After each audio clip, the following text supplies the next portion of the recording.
Hello friends, வணக்கம். Welcome to just chillies. அனைவருக்கும் இனிய பொங்கல் திருநாள் நல்வாழ்த்துக்கள். இன்றைக்கி நம்ம பார்க்க போகிறது பாரம்பரிய முறைப்படி மண்பானையில் எப்படி சக்கரை பொங்கல் வைக்கிறதா நம்ம பார்க்க போகிறோம். வீடியோக்குள்ளே போகிறதுக்கு முன்னாடி நம்ம சேனலை இதுதான் முதல் தடவை பார்க்குறீங்கன்னா மறக்காமல் நம்ம சேனலை சப்ஸ்கிரைப் பண்ணிக்கோங்க. வாங்க இப்போ சக்கரை பொங்கல் எப்படி செய்கிறதுன்னு பார்க்கலாம். சக்கரை பொங்கல் வைக்கிறதுக்கு முதல்ல பானையை நம்ம ரெடி பண்ணிக்கலாம். இதுக்கு வெண்கல பானை இல்லைன்னா மண்பானை யூஸ் பண்ணிக்கலாம். நான் மண்பானை எடுத்துருக்கிறேன். இந்த மண்பானைக்கு பட்டை, மஞ்சள், குங்குமம்லாம் வச்சுக்கலாம்.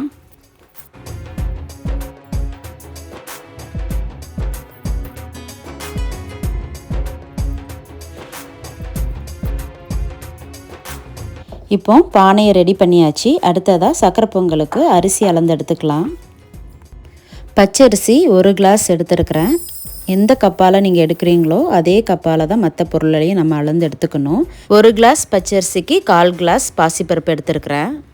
பேனை சூடு பண்ணிவிட்டு பாசிப்பருப்பை சேர்த்து வாசனை வர அளவுக்கு அதை வறுத்து எடுத்துக்கலாம்.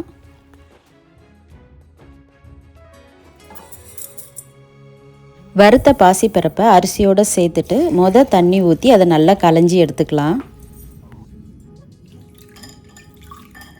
அரிசியும் பருப்பையும் நல்லா களைஞ்சதுக்கப்புறமா இந்த தண்ணியை தூர ஊற்றிடுங்க. அடுத்ததாக 2வது தண்ணி ஊற்றி அரிசியும் பருப்பையும் 20லேருந்து 30 நிமிஷம் வரைக்கும் ஊற வச்சுக்கலாம். அரிசி ஊறினதுக்கப்புறமா நம்ம பொங்கல் செய்ய ஸ்டார்ட் பண்ணிடலாம். மண்பானை கேஸ் ஸ்டவ்வில் சரியாக உட்காரலை. அதுக்கு இந்த மாதிரி ஒரு ஸ்டாண்டை போட்டு அது மேலே மண்பானையை வச்சுட்டேன். இப்போ கரெக்டாக இருக்குது. முதல்ல பால் 1 கப் சேர்த்துக்கலாம். இது காய்ச்சாத பால் தான் நான் எடுத்துருக்கிறேன். அடுத்ததாக ஊற வச்சுருந்த தண்ணியை தூர ஊற்றிடக்கூடாது. இதிலேருந்து ஒரு 2 கிளாஸ் தண்ணியை அளந்து நம்ம சேர்த்துக்கலாம். அடுத்ததாக தண்ணி 3 கிளாஸ் சேர்த்துருக்கிறேன். மொத்தமாக பால் 1 கிளாஸ், அரிசி கழுவின தண்ணி 2 கிளாஸ், தண்ணி 3 கிளாஸ் சேர்த்துருக்கிறேன். மொத்தம் 6 கிளாஸ் தண்ணி சேர்த்துருக்கிறேன். இப்போ ஸ்டவ் ஆன் பண்ணிக்கலாம். பால் நல்லா பொங்கி வரணும். பொங்கி வந்ததுக்கப்புறம் தான் அரிசி சேர்க்கணும். பால் நல்லா பொங்கி வரட்டும். இப்போ பாருங்கள், பால் எவ்வளோ அழகாக நல்லா பொங்கி வருதுன்னு. இந்த மாதிரி பால் நல்லா பொங்கி பானைக்கு வெளியில் நல்லா வழியணும். பால் பொங்கி வரும்போது குலவை சத்தம் போடுவாங்க. அப்படி இல்லைன்னா பொங்கலோ பொங்கல்னு சொல்லுவாங்க. இப்போது அடுப்பை சிம்மில் வச்சுட்டு அரிசியை சேர்த்துக்கிறேன். அரிசி சேர்க்கும்போது 3 கைப்பிடி அரிசியை மட்டும் எடுத்து பானையை 3 தடவை சுற்றி தான் நாங்கள் சேர்த்துப்போம். அரிசி சேர்த்ததுக்கப்புறமா நல்லா கலந்து கொடுக்கணும். அடுப்பை மீடியம் ஃப்ளேமில் வச்சுட்டு அரிசி குலைவாக வேகிற வரைக்கும் அப்பப்போ கலந்து கொடுத்துக்கிட்டே இருக்கணும். இப்போ பாருங்கள், அரிசி நல்லா குலைவாக வெந்துடுச்சு. அடுத்ததாக வெல்லம் சேர்த்துக்கலாம். 1 கிளாஸ் அரிசிக்கு 2 கிளாஸ் வெல்லம் சேர்த்துருக்குறேன். இப்போது நல்லா கலந்து கொடுத்துடலாம். நான் எடுத்துருக்கிற வெல்லத்தில் தூசி மண் எதுவுமே கிடையாது. அதனால் நான் அப்படியே சேர்த்துக்கிறேன். நீங்கள் யூஸ் பண்ணுற வெல்லத்தில் தூசி மண் இருந்துச்சுன்னா அந்த வெல்லத்தோட கொஞ்சமாக தண்ணி சேர்த்து கரைச்சிட்டு வடிகட்டி சேர்த்துக்கோங்க. நம்ம சேர்க்குற வெல்லம் கலரை பொறுத்து தான் சக்கரை பொங்கல் நிறமும் இருக்கும். அதனால் நல்லா டார்க் கலரில் உள்ள வெல்லமாக பார்த்து சேர்த்துக்கோங்க. அப்போ தான் சக்கரை பொங்கலோட நிறம் நல்லாயிருக்கும். வெல்லம் நல்லா கரைஞ்சதுக்கப்புறமா நெய் சேர்த்துக்கலாம். 2 டேபிள் ஸ்பூன் நெய் சேர்த்துக்கிறேன்.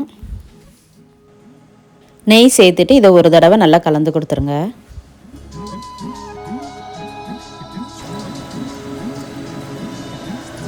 அடுத்ததாக சுக்கு பொடி 1 பிஞ்ச் சேர்த்துருக்குறேன். இது ஆப்ஷனல் தான், வேணுன்னா சேர்த்துக்கோங்க, இல்லைன்னா ஸ்கிப் பண்ணிக்கலாம். ஏலக்காய் தூள் 1/2 டீஸ்பூன் சேர்த்துட்டு இதையும் கலந்து கொடுத்துடலாம். கலந்து கொடுத்துட்டு ஸ்டவ் ஆஃப் பண்ணிவிடுங்க. அடுத்ததாக முந்திரி பருப்பு வறுத்து சேர்த்துக்கலாம். ஒரு பேனில் 2 டேபிள் ஸ்பூன் நெய் சேர்த்துக்கிறேன். நெய் சூடானதும் முந்திரி பருப்பு கொஞ்சம், சின்ன சின்ன பீசஸாக கட் பண்ணி வச்சுருக்கிற தேங்காய் 2 டேபிள் ஸ்பூன் சேர்த்துட்டு லைட்டாக செவந்து வர வரைக்கும் வறுத்ததுக்கப்புறமா கிஸ்மிஸ் பழம் சேர்த்துக்கலாம். கிஸ்மிஸ் பழம் சேர்த்துட்டு இந்த மாதிரி வறுபட்டதுக்கப்புறமா ஸ்டவ் ஆஃப் பண்ணிவிடுங்க. இதை சக்கரை பொங்கலோடு சேர்த்துட்டு நல்லா கிளறி கொடுத்துடலாம்.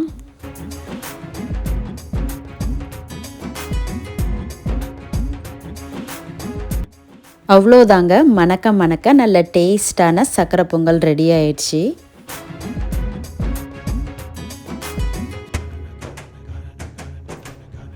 கடைசியாக இந்த பானையில் மஞ்சள் கொலை கட்டி இறக்குவாங்க. நம்ம பாரம்பரிய முறையில் மண்பானை சக்கரை பொங்கல் ரெடி ஆயிடுச்சு. சக்கரை பொங்கலை வாழை இலையில் பரிமாறி சாப்பிட்டோன்னா அந்த வாழை இலை மணத்துக்கும் சக்கரை பொங்கலுக்கும் அவ்வளோ டேஸ்ட்டாக இருக்கும். இந்த மாதிரி நீங்களும் செஞ்சு பாருங்கள். செஞ்சு பார்த்துட்டு எப்படி இருக்குன்னு கமெண்ட்டில் சொல்லுங்கள். வீடியோ பிடிச்சிருந்தா லைக் பண்ணுங்கள், உங்கள் ஃப்ரெண்ட்ஸ் அண்ட் ஃபேமிலிக்கு ஷேர் பண்ணி விடுங்க. ஜஸ்ட் சில்லிஸ் யூடியூப் சேனலை மறக்காமல் சப்ஸ்கிரைப் பண்ணிவிடுங்க. அனைவருக்கும் இனிய பொங்கல் திருநாள் நல்வாழ்த்துக்கள். Happy Pongal and happy Sankranti. Thanks for வாட்சிங்.